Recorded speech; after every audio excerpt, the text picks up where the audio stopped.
After our fun and eventful time in Milan, we took a train ride to Florence in the super comfortable Freccia Rosa.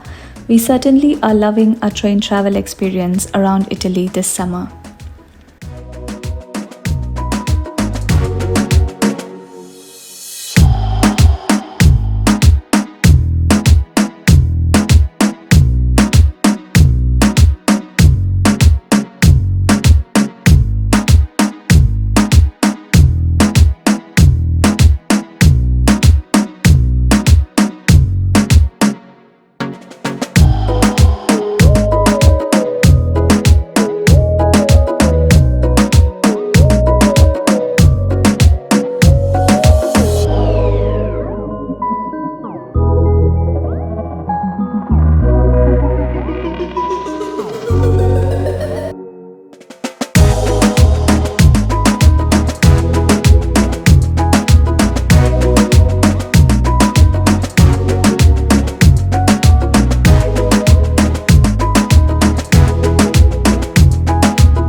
Impression of a place is always through the airport or train station that you arrive in. That way, Florence gave us a very apt summer welcome with its Vinci ice cream store. Vinci used to be one of my favorite Italian chocolate and ice cream store at Covent Garden when we used to reside in London a few years ago. You and I, we met a Tuesday morning, sun high in the sky, and I felt free. Our hotel was a few-minute walk away from the train station, very close to the Duomo, and has wonderful view of the Duomo from its terrace. After a bit of rest, it was time to explore the city. I wanted an adventure. I wanted something new. I gave you half my heart and figured there is just no trust in you. Fool you, I will fool you, I will. It is one of those trips where we had no itinerary planned. What better place to experience Dolce Far, a state of pleasant idleness, as they say in Italy.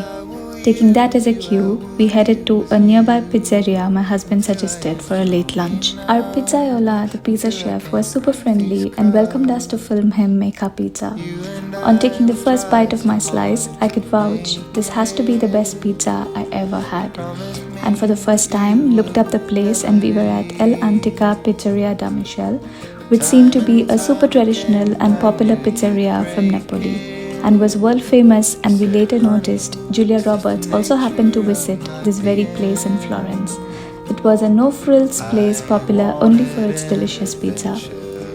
In our 48-hour stay, we returned to this place again for dinner the next day. I gave you half my heart and figured there is just no trust in you.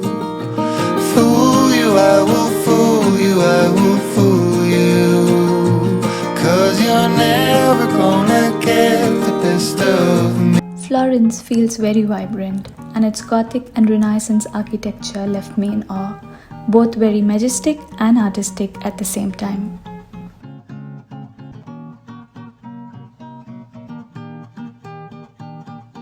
Santa Maria del Fiore, or the Florence Duomo as it's more popularly known, is a staple of the Florentine skyline, and it was built over 142 years. One can climb up the 463 steps to the top of the dome for a gorgeous view of the city. We did not do it this time as we were taking our 48 hours in Florence a bit easy and enjoyed our time walking and biking around the city. Here's a bit of history. During the time when the Duomo was built, Italy was full of city-states or cities operating as independent governments that were building up new wealth from international trade. As such, they were constantly competing with each other. One popular way to do this was by constructing massive buildings that required lots of money, manpower, and technological innovation.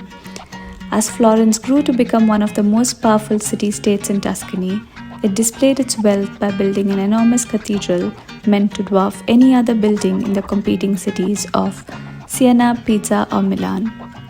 In typical Tuscan style, the church's outside is covered in geometric patterns of marble blocks.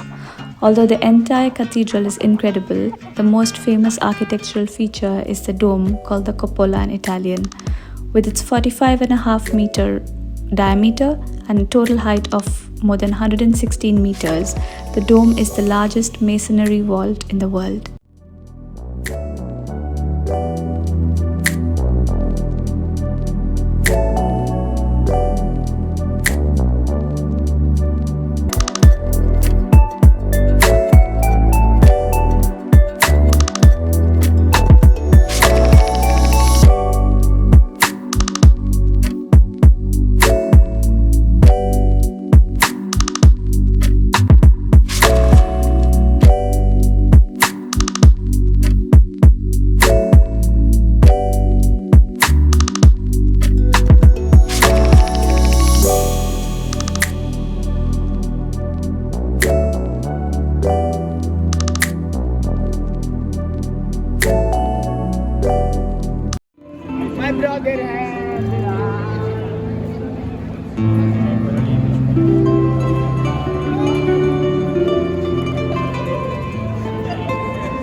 We enjoyed our evening in the Duomo Square, people watching to the tunes of street musicians, soaking in the beauty and vibe of the place.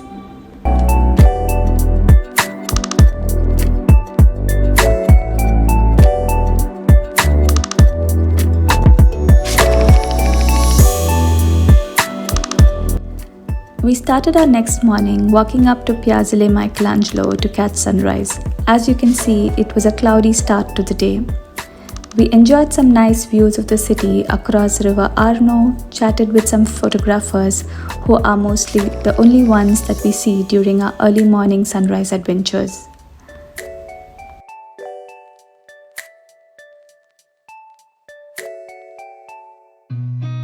I've seen a lot of change, been through a lot of pain. Some things are not the same as they were a year ago, but all will be okay. I move on each and every day. We returned to our hotel for breakfast, got ready for the day, and walked to a nearby eatery just before they closed for lunch to relish spaghetti and panna cotta.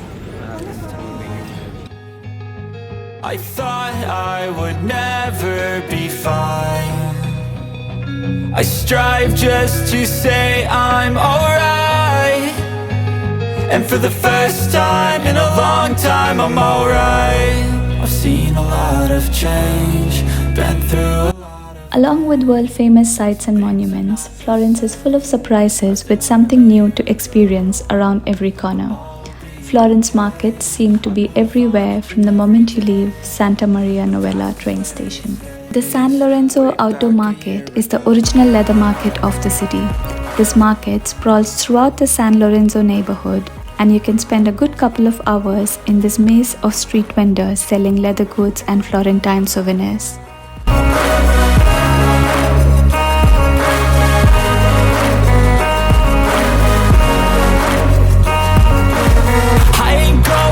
I'm not falling. I'll push all my chips and call all in. I'll bet on myself, you keep stalling. I hear destiny and it's calling. I'll keep my head up high through the downs and lows, and we're all going live. Still nobody.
Mercato Central, located in the heart of San Lorenzo neighborhood, is a 19th century indoor market hall selling fresh local ingredients. The surrounding restaurants are its most eager customers, snagging the best quality ingredients for the day's menu before rest of the city wakes up. On the second level of this market is the newly added food court, where you can have your own personal Tuscan tasting of the region's best local ingredients. If you're looking for a quick lunch with great food and something for everyone, Mercato Central's upper level has a number of options. Like me, if you also enjoy soaking in local market vibes in a new place, Florence has many markets that are in walking distance from each other.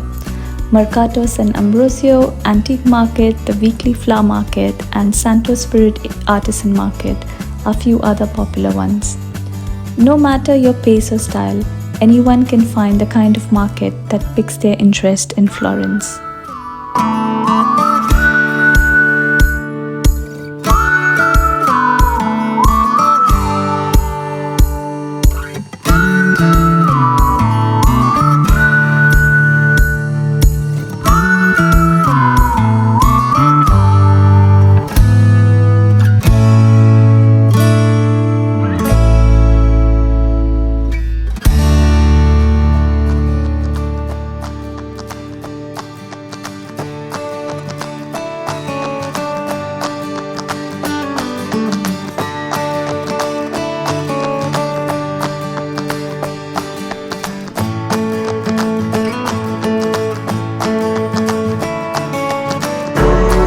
If there's one unique Florentine experience that I'd like to try, it has to be marbling paper Florentine style.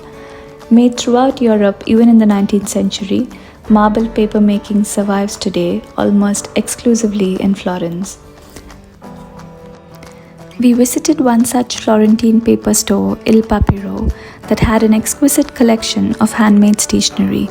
We picked a couple of beautiful notebooks, and thinking back, I would have loved a few more. Here's a bit of history around paper making. Italy was, after Spain, where paper making in Europe began. The technique was introduced to the Iberian Peninsula by Arabs who picked it up along the Silk Road as they traveled from China, where the world's first paper was produced sometime around 2nd century AD. Similar to papermaking, the art of paper marbling traveled from China through the Middle East, eventually arriving in Europe in the 17th century. Though this method of decorating paper by floating color on water and then transferring the marble-like pattern onto absorbent paper was adopted across Europe, Florentine bookbinders, using their one-of-a-kind paper for covers and end papers, became particularly known for their skill and artistry. As the craft slowly died out in other parts of Europe, paper marbling became steadily more centered on Florence, and the city is now one of the few places where there are still artisan workshops producing handmade marble paper.